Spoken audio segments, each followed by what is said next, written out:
So we'll get started. Just putting out some stuff here.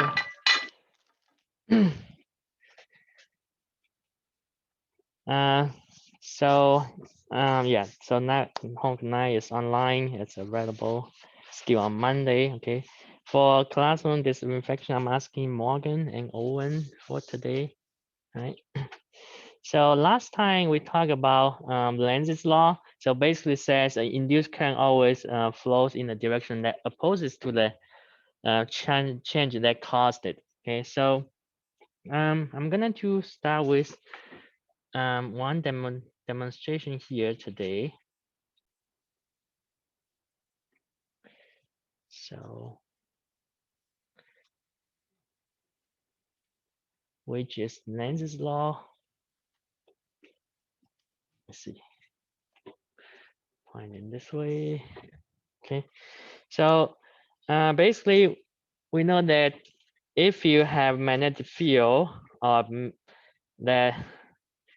and then if there's relative motion of a conductor inside the magnetic field, then actually the motion, okay, is going to be kind of opposed by the change. So let me start with this guy over here. This is a conducting tube. All right, there's a window over here. If I put a piece of metal, you can see it just fall right through. Okay, it's just like free fall problem as you can expect. So just go like that. But if I have a magnet piece, so this is a magnet piece, it will stick onto the metal here. You can see this guy is not, so it doesn't stick onto that. All right, so if I put that there going through this tube, it actually will go very slowly. Okay, so you can see it takes a while to come out. Okay, also now for this guy, there's a window. You can see actually the motion of the two pieces going there. So if you have a larger tube like this, and we can do the same thing if we have two pieces. One piece is non-magnet, the other piece is magnet. So I don't know which one is which, but I can just test it. So this one doesn't stick onto that. So that's not, this guy stick onto that. That's the metal piece, okay? So if I put this guy, the non-magnetic over there, it will come right out just quickly. You can see that. But if I put this magnet over there, then it's going to take quite a while.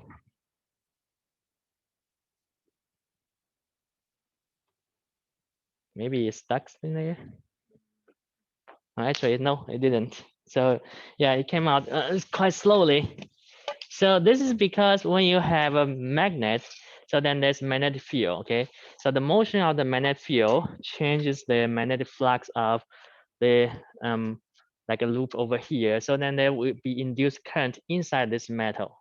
So which you can think about it as eddy current. Okay, so then it will oppose to the motion of this guy. So the gravity is dragging down, but the induced current inside here will oppose to that drag. So then there will be magnetic force pointing upwards. Okay, so that actually makes it move much slower. Okay. For you guys in class, you can actually play around on this thing if you want. You can pass them along. For this small one, okay, you can take out. There are two pieces. You can one is magnet, the other one is not. Okay. All right.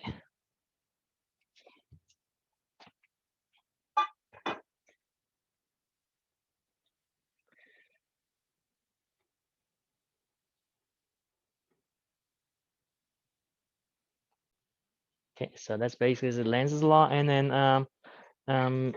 we also talk about motional EMF.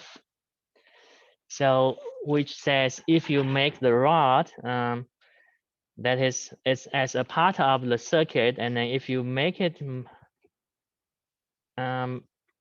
move, then there will be induced current in the circuit, okay, or induced EMF, induced voltage there. The voltage induced can be calculated. It's related to the speed V proportional to V, directly proportional to V, and also proportional to B, and then the length of rod. Okay, so there will be induced electric field in the rod, which is equal to B times V, because you do epsilon divided by L, the distance. The force you needed to pull the rod to go at a constant speed is equal to this, guys, B squared V L squared over R. So basically you are doing ILB, that's because the rod will have current I, and times L times B inside the magnetic field. And then the I is equal to the epsilon divided by R. So epsilon is BVL divided by R, okay? You get to that result.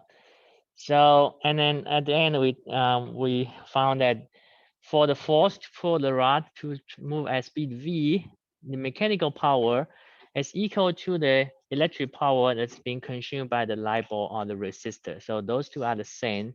So simply, you are just converting your mechanical energy into electrical energy when you are pulling the rod, okay? We also talk about induced field versus the electrostatic field. Okay, so there's differences here. If you have induced field, then if you integrate through a closed path, then it's not equal to 0. However, if it's just by electrostatic, like for like the charge standing alone charges, then it's equal to 0. Okay, so these two are different in that sense.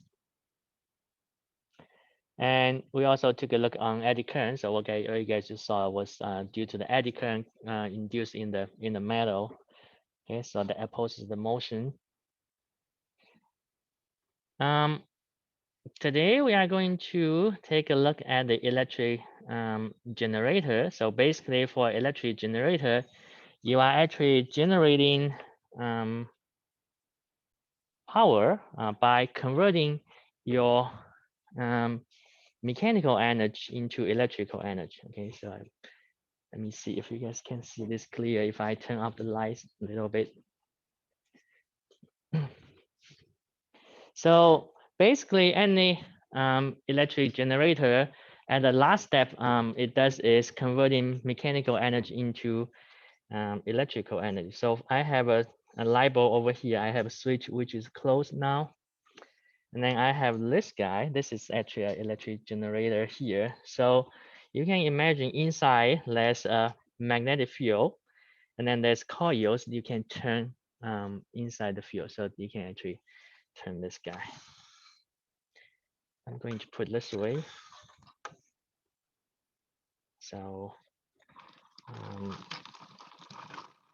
you can see you have to turn this kind of in a faster pace to generate the electricity over there. Okay, so that's basically what electric generator will be doing. Okay, so you get that. All right. So you are turning your mechanical energy into your electrical power. You guys can play around if you are interested.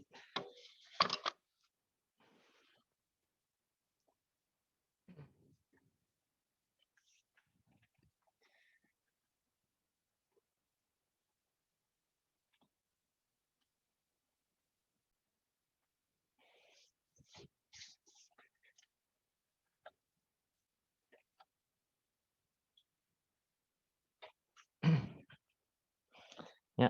So basically, you have for electric generator, there's a electric magnetic field. Okay, you can have like a bar magnetic, and then you have a coil inside it. Now, typically, you would have more than one turns or coils here to increase the electric power, electric potential. We say if you have change in magnetic flux, then you will have induced EMF or electric power. So in that case, in this case, I think in the previous, starting from induction, we talk about if you have changing magnetic field, right, that will result in changing magnetic flux. If you have changing in the area of the loop, so in the case you have rod on the two rails, you can make the rod move, so then the area is changing. Now in this case, your magnetic field is pretty much fixed. Okay, it's not changing. The area of your loop will not be changing, but you can make another quantity that is changing. That's the angle between the normal direction of the loop and then the B field. Okay, so you are actually making that change. Okay, so theta is changing in this case. So then you have, in that case, you will have the induced EMF, which is equal to derivative of your magnetic flux over dt. So if you do d phi over dt, the cosine function will become a sine function. And then cosine, the theta is equal to the angular speed times time t. Angular speed is your omega. So omega t will be your theta. Okay. When you're doing derivative to that, it will be sine function. And then the omega comes out of the derivative. So because there's an omega factor over here. In this case, we are just focusing on the magnitude of the induced potential. So there's no negative sign involved, but this gives you the magnitude of it.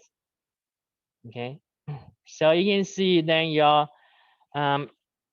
electric power, electric potential generated is a sine function. Okay. Now in some textbook, it might be just written as a cosine function. So that doesn't matter because sine and cosine, they are pretty much the same with a phase shift. Okay. It doesn't really matter. So you can see it's going to be like this. All right. Let's take a look on the first example here. It says a rectangular coil 25 by 45 centimeter has 150 turns.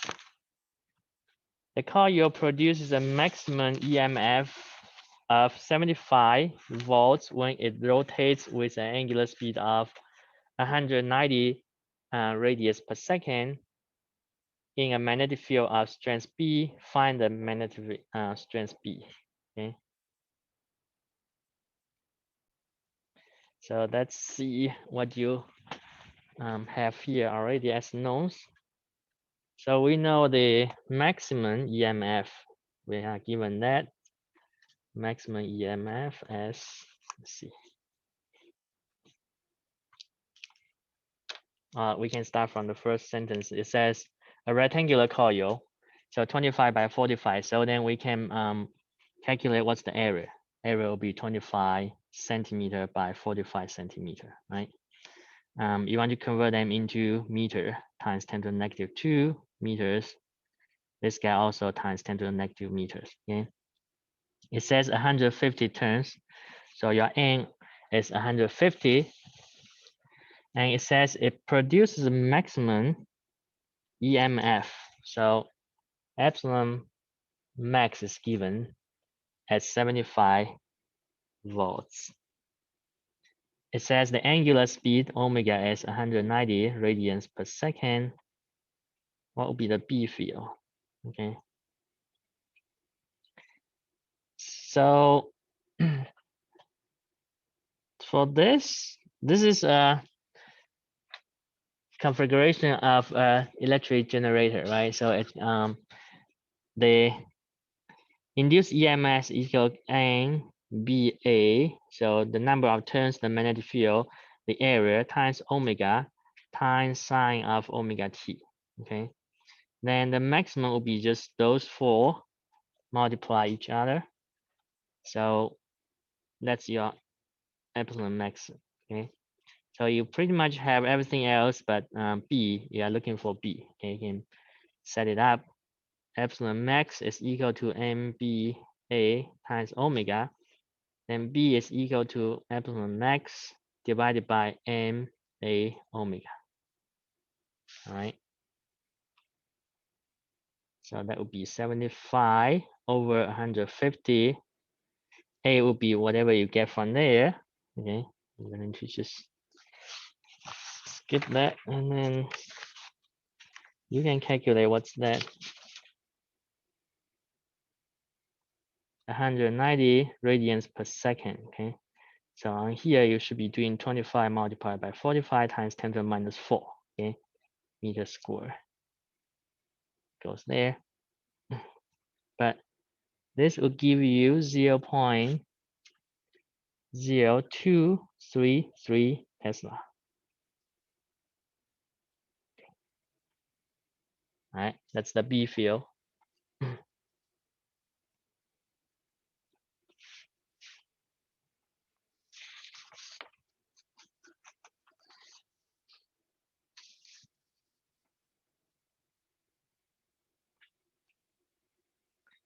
All right.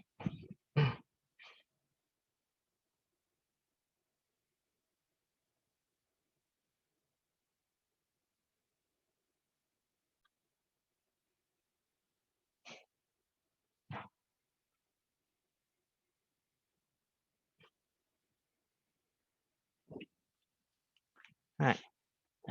So I think that's how much we just need to talk about that much about the electric generator. Next, we'll be looking at the electric motor. So electric motor is exactly the opposite of electric generator. So in this case, you are converting electrical power into mechanical power, or electrical energy into mechanical energy. Okay. So you will have the same setup here. You have a magnet, which provides the magnetic field. You have a coil, a loop. Okay. And this can rotate inside the field. So as you put in your electrical power, then there will be current going through here. So because of the current there, then and in the presence of magnetic field, there will be magnetic force on the sides of the coil. Okay. And then there will be a torque, net torque on the coil here. So it will make the coil rotate. So in that sense, so if this is rotating, okay, so then you'll have mechanical output that can be used. Okay, so that's the other way around. You are having electrical input and then convert it into mechanical output in that sense. However, because you are having the same setup as an electric generator, so then when the coil is turning, then there will be induced EMF. Okay, so which will be in the opposite direction of the original electrical input. Okay, so if you have an input like this, then there will be induced EMF. We can call it back EMF because it will be in the opposite direction or the opposite polarities of this guy. So positive to positive, negative to negative. Okay, so then in that sense, the real voltage across this guy then would not be 120 volts, it would be less than that. Okay, that's the advantage of that, because if your voltage is being reduced, then your power consumed is then reduced. Okay, because power equal to V times I in that sense. All right. Any questions you guys might have on the electric generator and the electrical motor? All right, so if not, we'll be taking a look on some applications of electromagnetic induction. Okay, so if you guys are playing like guitar, so you might well aware of this already. So for the pickup of guitar, so basically you have this guy here, which is a magnet, permanent magnet. Okay, and there's coil over here that they connect to the amplifier. Now, part of the guitar string would be having a magnetic portion of it, or it could be just the ferromagnetic material here. When this guy is over here, then this will be magnetized. Okay. So let's take a look on a video here on this guy. Let's see. Oops. Didn't click on that.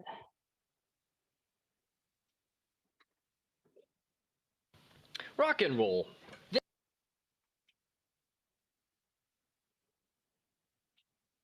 Yeah.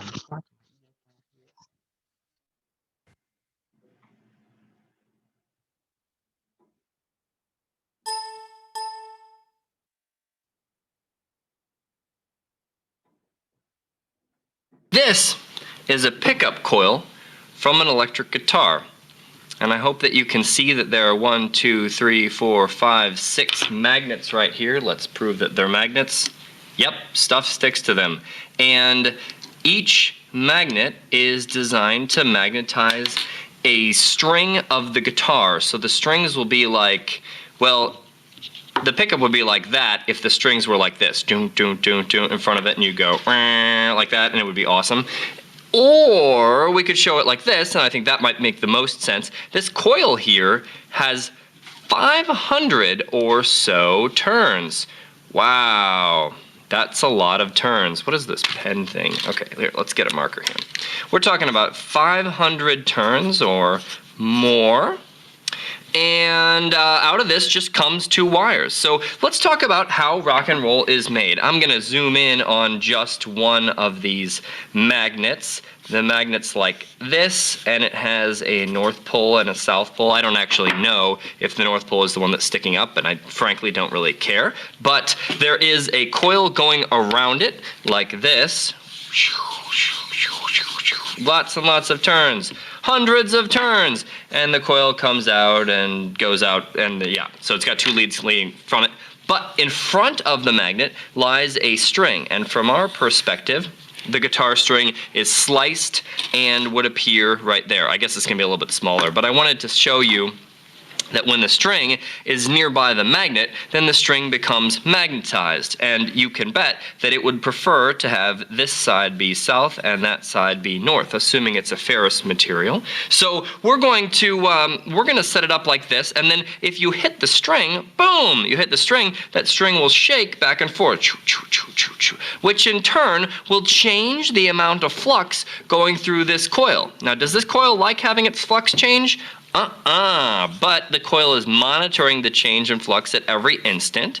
So it's getting this derivative of the flux as a function of time, and it's multiplying that by the number of turns that we've got. So this is a big deal, and then putting a minus sign on it to find the induced voltage on the coil. So the coil is spitting out a voltage function that's sometimes big and sometimes small and sometimes big and sometimes small as the string is vibrating up and down. And we're probably going to get a graph that looks kind of like this. V induced as a function of time will be like this. And the frequency, well, this is like a period or something, and 1 over that would probably be the frequency, but the frequency will correspond to and be exactly the frequency of the vibrating guitar string. So the information about how the guitar string is vibrating is carried in the induced voltage. And this is awesome because now you can amplify this and send it around, and then you can then hear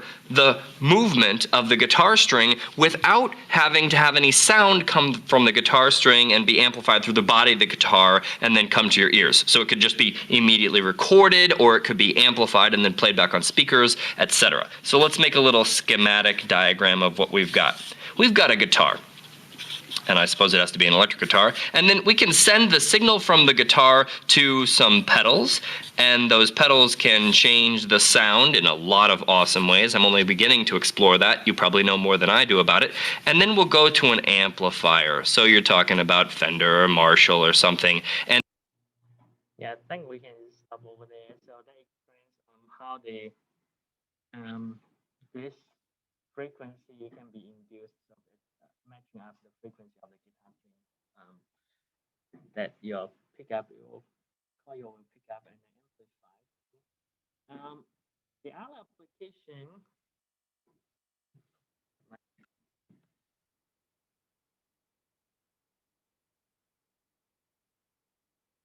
here is for the microphones, because in the microphone, then this guy is stationary, and this coil part can be moving back and forth. So when your sound wave hits this diaphragm, then this whole thing goes back and forth. Okay. So in this case, the magnet is stationary, the guitar is vibrating. In this case, the magnet is as yeah, this is again stationary, but this whole piece, this pickup coil is vibrating back and forth. Okay, according to the sound that it receives. Okay, in this case, the pickup coil is not. All right, and then the frequency of the sound will be pick up by this coil and then to the amplifier in the case. Okay, that's how this works. Yeah, like your credit card also have a bar magnet there, so it works the same way. That signal store there, and then when you swipe it, then there's it will be read by the reader there in that sense. All right, we'll take a look on this problem here. This one says the current in the long straight wire showing in the accompanying figure is given by, so this current is a sine function with a magnitude of I naught times sine of omega t, where I naught is 15 amps and omega is 120 pi radians per second. What's the current induced in the rectangular loop at t equal to 0 and then t equal to 2.1 times 10 to the minus 3. The resistance of the loop is 2.0. Okay, so you can see that if I is changing, then the magnetic field induced inside this loop will be changing. Okay, it's changing. It's varying with distance. It's also changing with time t. Okay, so you can think about how you want to solve for this, and then we can take a look at the problem in just a couple minutes here.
All right, so we can start with calculating what's the magnetic flux through this loop, right? So magnetic flux, you can calculate it by two equations, one of the two equations. So B times M times dA, and then this is through the whole surface there, okay?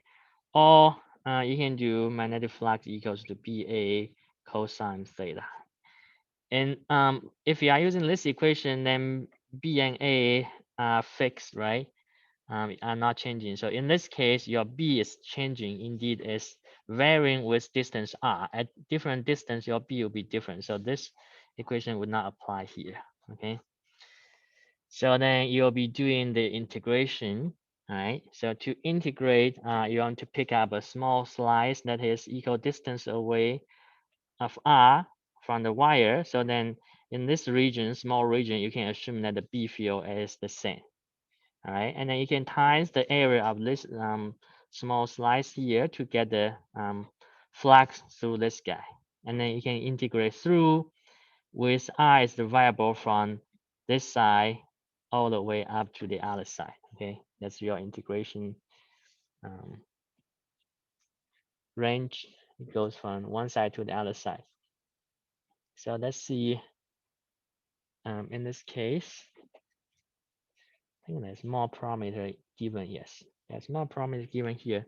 So this is 5 centimeter here, and then this is also 5 centimeter over there, and then this is given. Let's take those numbers down. 8 centimeter. Okay, so 8 centimeter on this.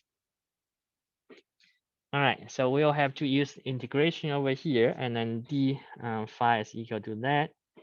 So B, for B field for the current carrying wire, B is going to be equal to mu naught I over 2 pi r. Okay, so that's your B. So you're going to do mu naught I over 2 pi r. Okay, and then so this is the direction of the B field. You can use your right hand rule. Your thumb goes up and then goes. So your B field is going to be going into the paper or out of the paper. So either way, it's perpendicular to the paper. Okay. And then the normal direction of this guy, this loop, is out of the paper or into the paper. So then the cosine will be 1. Okay. So then we don't have a cosine term over here, just B times dA. In this case, d times dA integration, okay? And dA will be equal to, you are going to have this 8.0 centimeter, right? 8.0 centimeter. So mu naught times I 2 pi r, dA will be 8.0 centimeter times this width of dr, okay?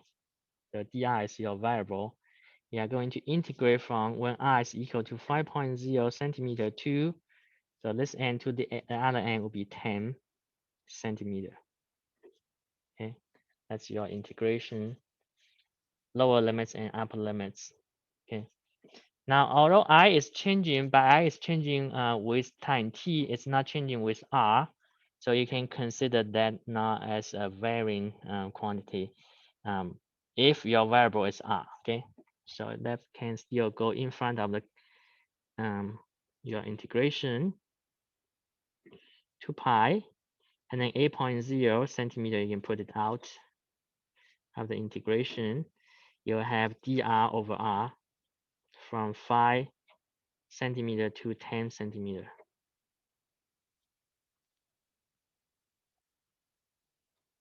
So dr over r integration will give you line natural logarithm function. Okay, so then you will have mu naught I 8.0 centimeter divided by 2 pi line of r from 5 to 10.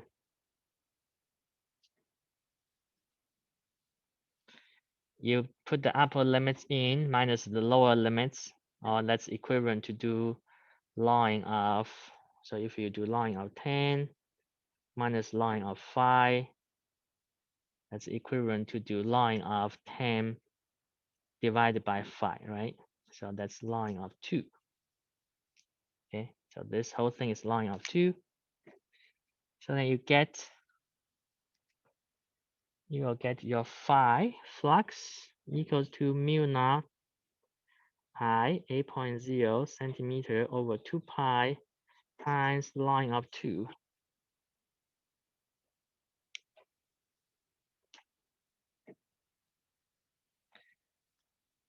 Once you have your flux, actually you can probably, let me see.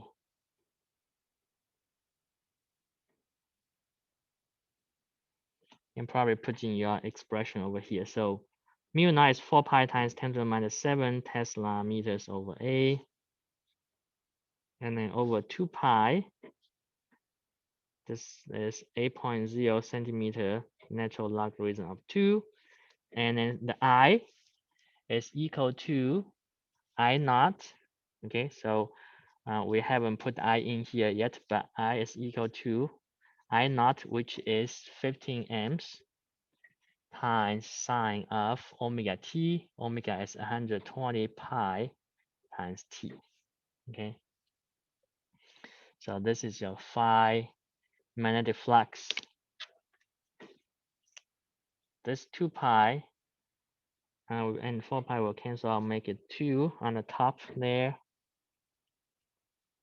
So your flux, magnetic flux, then you can calculate everything else, but leave out the sign. Okay, so this is about 2.00 times 10 to the let me see.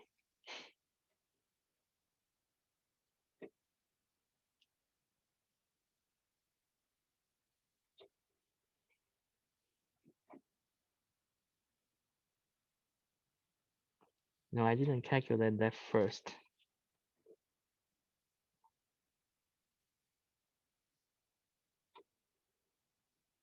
Okay, so let's just leave it over there right now. I think what we're looking for,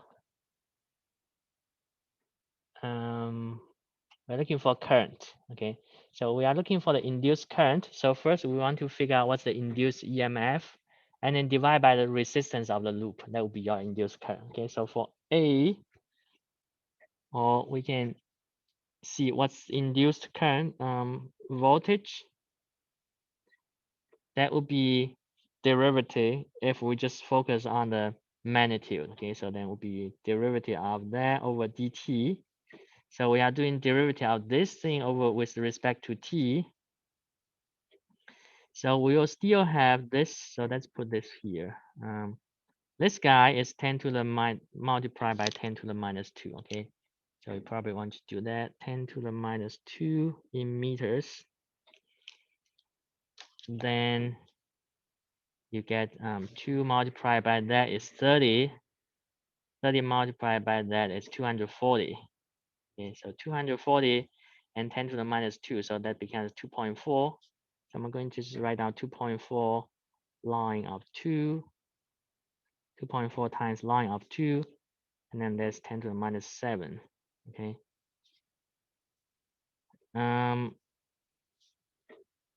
So sine of 120 pi times t, and then we are going to do derivative of that. Okay. Derivative of that with respect to t. So sine becomes cosine, those terms will remain. So 2.4 times ln of 2 times 10 to the minus 7, and then multiply by, if you do derivative of sine here, the 120 pi will come out of that, and then becomes cosine 120 pi times t. Okay.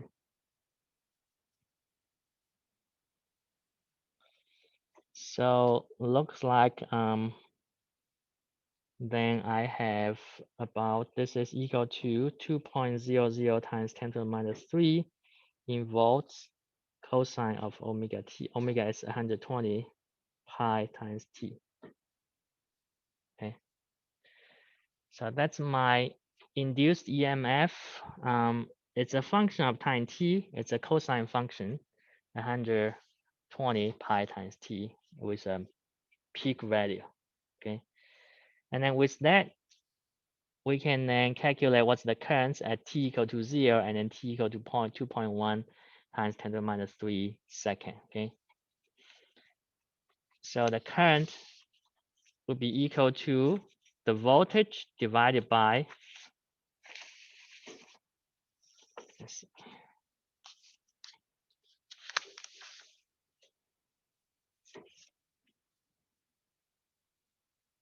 so for A, for the current when t equal to 0, that would be equal to epsilon when t equal to 0 divided by R.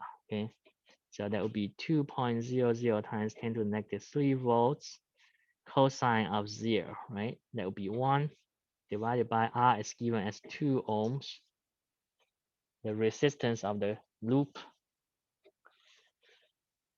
So it will be, yeah, cosine of 0 is 1. So this would be 1.00 times 10 to the negative 3 in volts. Okay. So that's the, oh, sorry, in amps, because this is current.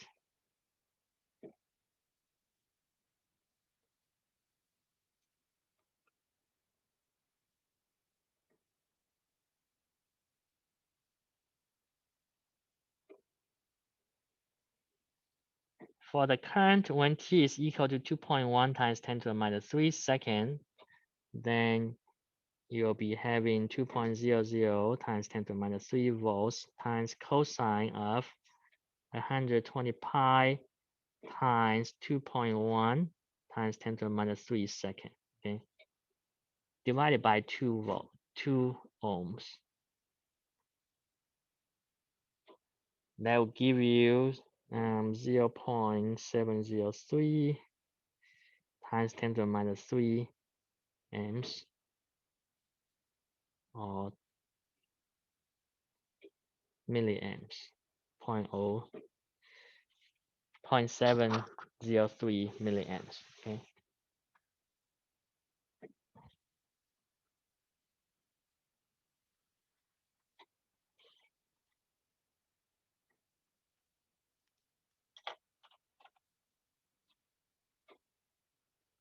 Let's see if I can cover this thing.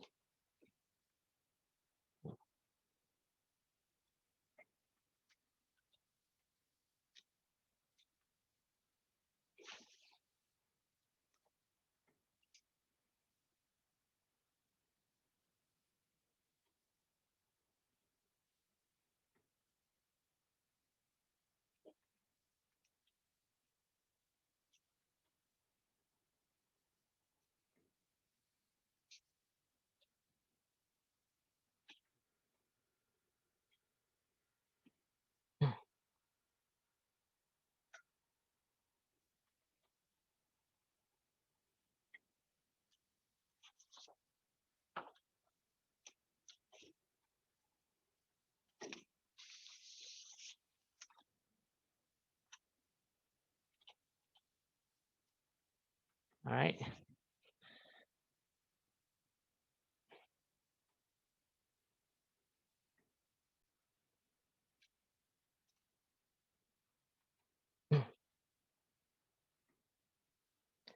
Okay, so if you guys have no question on that one, we can check on the next chapter here. So 13 and 14, they are really, I think they are the same, under the same topic. So we should just continue with this here. So remember, we just mentioned that if you have an electric motor, when it's the motor is turning, then you will have induced back EMF. Okay, so that's called back EMF. Similarly, if you have a coil inside a circuit, if you supply it with a power, then there's increasing magnetic field there. So then the effect of the coil will be opposing that increasing in magnetic field. So then you will have a back EMF in that sense. The coil, you can treat it as a battery, the back EMF, okay, in that case, because it will be opposing to that increase of the B field, okay. So this is what you have then equivalent in the current in the circuit. All right. And then because this is induced current or induced EMF potential, okay. So let's see. Yep. So let's induce EMF there. Now if you have a current inside the loop here, so if you can send in the current by putting a battery over here, okay. So if this current is varying with time t, then because the loop itself over here, then the magnetic field produced by the loop, because the current is varying, so then the B field will be varying, so then the flux will be varying. Okay, magnetic flux will be varying. If you have varying flux in the loop, then you will have induced current, which will be opposite to the direction up to the change of that. So if current is increasing, then the induced current will be opposed in the direction that is opposing the original direction of current. Okay, if current is decreasing, then the induced current will be in the same direction of the original current. So to just to oppose that decrease effect. Okay. All right. So pretty much you can see if you have a coil or several turns of coil in a circuit, then that's it's going to be response of the coil, because if there's current changing, you'll have induced current in the coil, which or induced EMF in the coil. Okay. So for a coil in the circuit, um, the induced EMF is equal to the change of flux over dt, and then times the number of turns you have. If you just have one turn, then n is equal to 1. And then that's also proportional to the change in current divided by change in T times L, where L is defined as the inductance of the coil. Okay. So L is the inductance. It has a dimension of V times second over A. So basically this guy has V as its unit, this guy has A, and this guy has second. Okay, it's called Henry or H, right? And the differentiation equation is equal to then minus L is defined as epsilon equal to minus L di over dt, because there's opposing effect of Lenz's law here for the minus sign. But if you don't care about the minus sign, if you're just focusing on the magnitude of it, you can take the absolute value of it. So then L is equal to the induced EMF divided by, divided by di over dt. Okay, or you can also calculate in another way. You can set this equal to that guy. You can solve for L, then delta t and delta t will cancel out. So then it's m times delta phi over delta I. Okay. So there's a couple of ways you can calculate your inductance.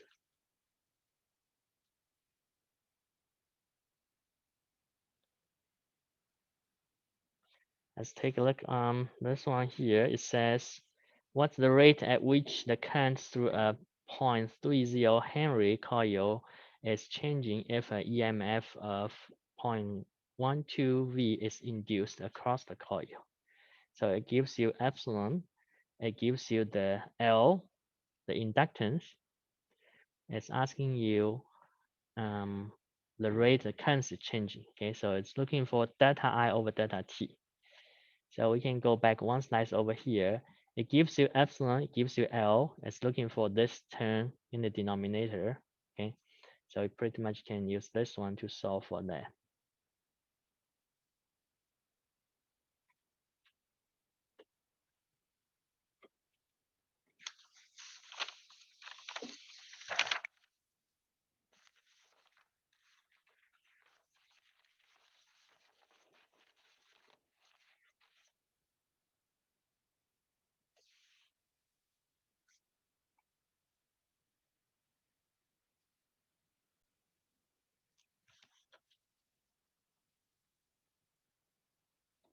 So L can be calculated as absolute value of induced EMF divided by di over dt.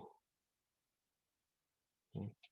You're looking for di over dt, the absolute value, so it should be equal to this guy divided by L. Okay, so it's going to be 0.12 as given, and then this is 0.30 Henry, so it's going to be 0.4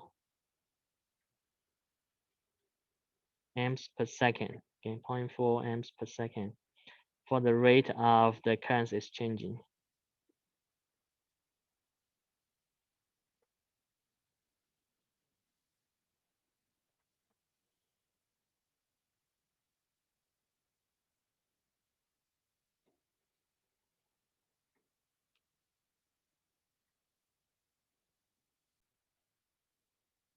All right.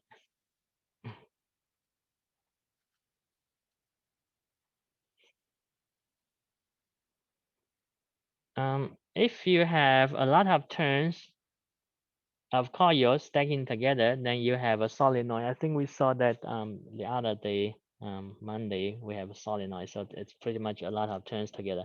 And then we learned that for magnetic field inside a solenoid is proportional to the current going through the solenoid, and the mu naught times number density of coils. Okay, it's related to the number density of coils there.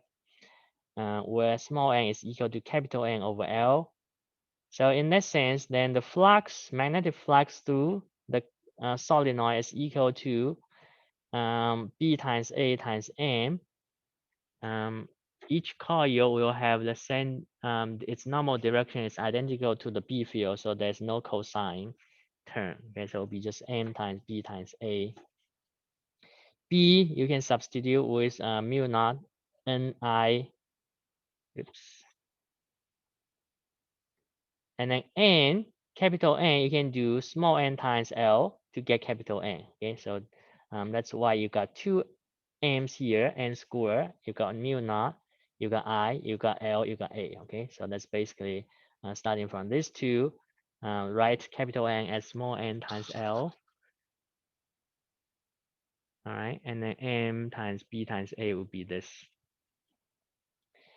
So if you have a change of current from 0 to a certain current I, then your flux will change from 0 to a certain flux state theta m or phi m. So then inductance will be equal to change in flux over change in I. Okay, so one of the expressions for that in this guy here, inductance is equal to change in phi over change in I. Okay. Now the fact that we don't have an n here is because we include n already in the flux. Okay, so then you don't want to double count n there, but just this guy. So then you'll do this expression divided by I, that will give you mu naught n square A times L. Okay, that will be the inductance for a solenoid. And when you have an inductor solenoid in the circuit, it's called an inductor.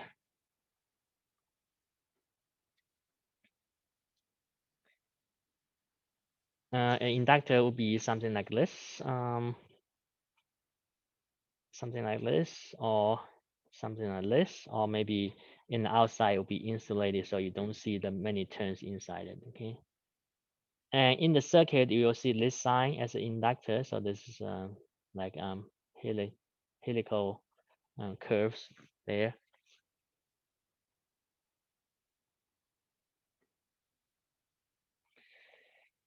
If you have increasing current through an inductor, then the induced EMF will be opposing to the increase of current. So that means it will have affected like a battery, but has terminal, a positive terminal in this case. So then the induced current will be going in this direction, okay, out of the positive terminal against this guy, okay, and then in the other direction as well. If you have decreasing current going through that, then the induced EMF for the coil will act like if you have a battery in this case. So then the induced current will be coming out of the battery positive terminal in the same direction of the original current if your current is decreasing. Okay. So it's always opposed to the change caused it. It's the Lenz's law. All right.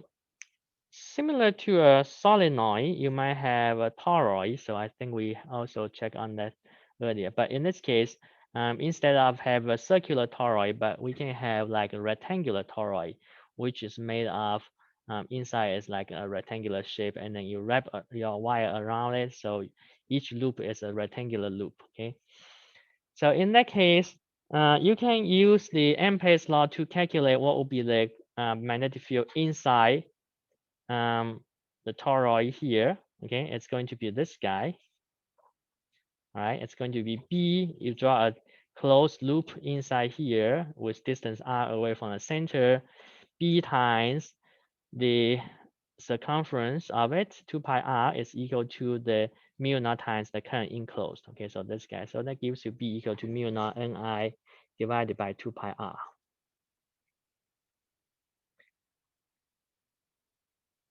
Now, you can calculate what's the flux. Okay, the magnetic flux going through here. If you have current I going through the solenoid, the toroid here. So the B field, if you are distance r here or here, if you have different r, you can see that's varying with r. Okay, so again, you want to do integration. you take a small slice of this guy and then integrate through, just calculate what will be the d phi here and then integrate from r equal to r1 to r equal to r2, okay? So you calculate that first. Assuming again your current goes from 0 to I, then you can calculate what's the inductance by doing L equal to flux, change in flux over changing I. And then if you didn't include n turns already, you want to include n turns here. Okay, then that will give you this expression for your induction for toroid. Okay, in this case. Right, so calculate your flux and then use this, okay, to calculate your inductance. Yeah, now I think we will stop here for today.